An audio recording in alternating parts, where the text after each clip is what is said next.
I'm originally from New Delhi, and the story tonight is from Canada. So it's the middle of peak winter in the province of Manitoba, in the center of Canada, and tears are rolling down my face in pain and despair. I collapse onto a half-frozen pile of mud in middle of nowhere, someplace in south of the city of Winnipeg, in the freezing cold midnight. I'm not even sure where I am. All I know is that I have little more than 6 hours to finish this race, Actif Epica, an ultramarathon that I've been training for months to do. My phone, therefore my GPS, is dead. So I'm looking at the printed copy of some weirdly written directions they provided me.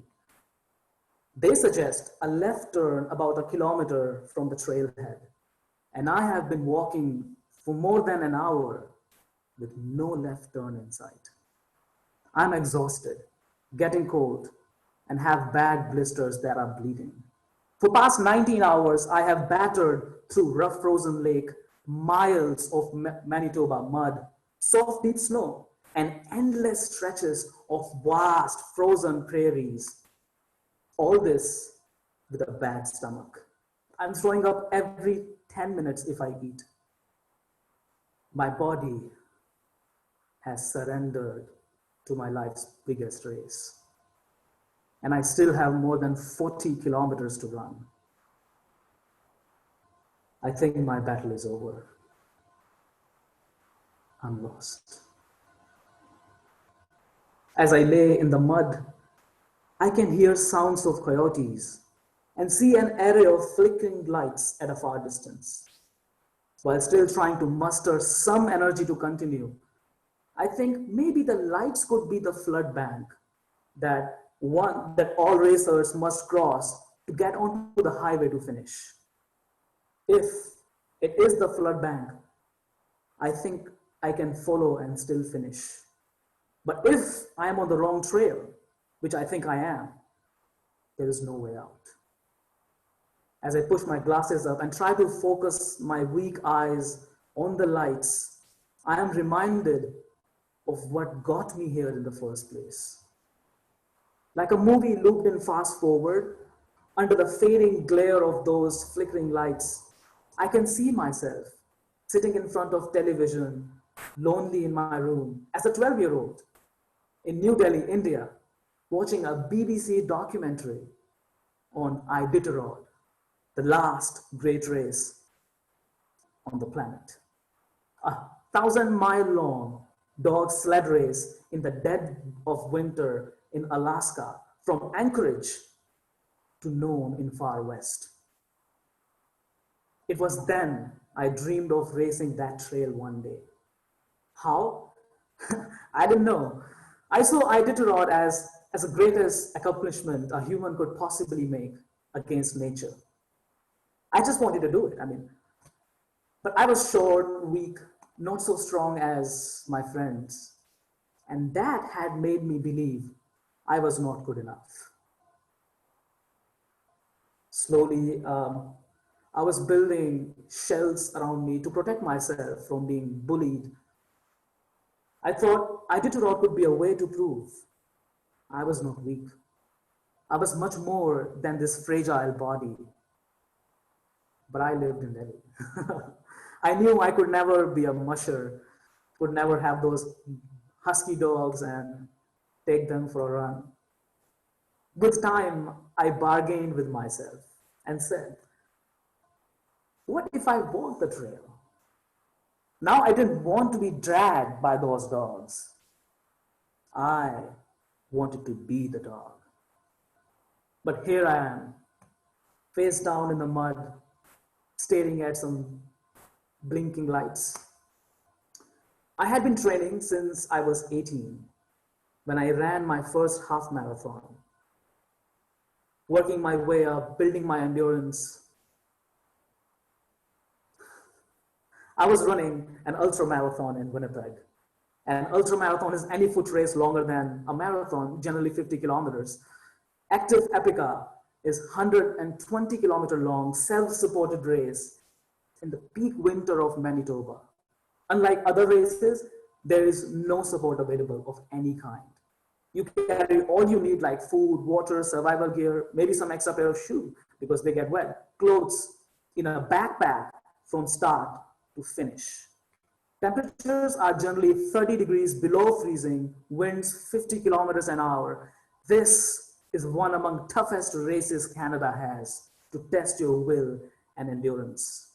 And on top of all that, race officials confirmed the conditions this year were the worst they had ever seen. And I did not expect this. I mean, in my defense, the race had very little information available online. All I knew, the distance is 120 kilometers. I have 25 hours to finish this race. There is no support. There are 5 checkpoints that I must report. And even the route is not marked.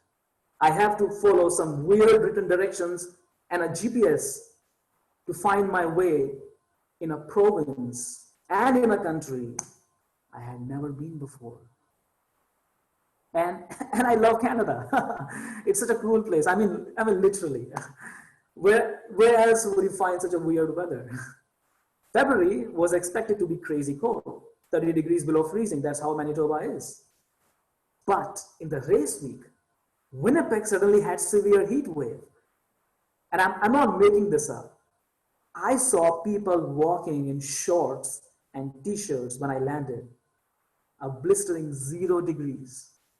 Snow was melting, roads were icy, trails were puddled, and it couldn't have got any worse. And landing in Winnipeg was a shocker. That was for the first time I had seen such vast flat lands. You know, I come from Delhi. Houses and roads are cramped. I had never seen sideways beyond 20 feet. And there I was looking like 10 and 20 miles straight. In this race, I felt like I was walking for hours and reaching nowhere. I remember this tree halfway in the race, around 60 kilometers. I must have been walking towards it for hours. How long had I come? How long I still have to go? The tree is still standing there, teasing from far, seemingly unreachable. Already cold and wet due to relentless walking through soft, wet snow that was beyond my knees deep. That's when I start crying, laughing, feeling blessed to be here, and cursing myself for signing up this race, all at the same time. Thinking, were those voices right? Am I fragile? Is that why my parents were always so protective of me? I had heard that so many times that I believed I was not good enough. And your truth is nothing but the belief, the voice inside your head that recites the same thing over and over, and it becomes your truth. I remind myself, I am here to fight against that voice and recollect myself. I stand up, pull on another layer of jacket, pop in a sugar candy, and start crawling towards those flickering lights. 15 minutes later, the trail turns left. I swim through the snow, climb up the flood bank. I see 2 headlamps flashing on the other side. They are volunteers. They shout, "Gaurav, you are doing amazing. You're almost there." Maybe this is exactly what I was longing to hear. And I burst into tears. I am on the right trail after all. And I have just 28 more kilometers to go. Slipping my way on frozen roads with bleeding feet, I reach the last stretch, the frozen Red River. The top of the river is melting. It is the final hour and I am little over 8 kilometers from the finish. I'm running, slipping, falling on the river, getting up, running again, and then again falling. I don't know how far I still have to go. I can see my dreams collapsing right in front of my eyes. Every building on my left looks like the finish line. And suddenly, under the bridge, I see a young woman waving and running towards me.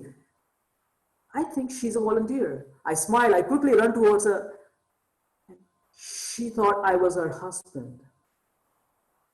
I mean, I wish I was. Anyway, she directed me towards the finish. I run harder than I had in the past 25 hours. My legs are crying in pain, lungs bursting, feet numb. When I crash through the door, collapse on the ground, and shout, 52, my race number. I'm on the ground for half an hour, my body in complete collapse. But I'm telling myself, you made it. 8 minutes before the end of the race. I feel dead, yet immortal. I was born weak. I wasn't fully baked, so doctors feared I might not even survive.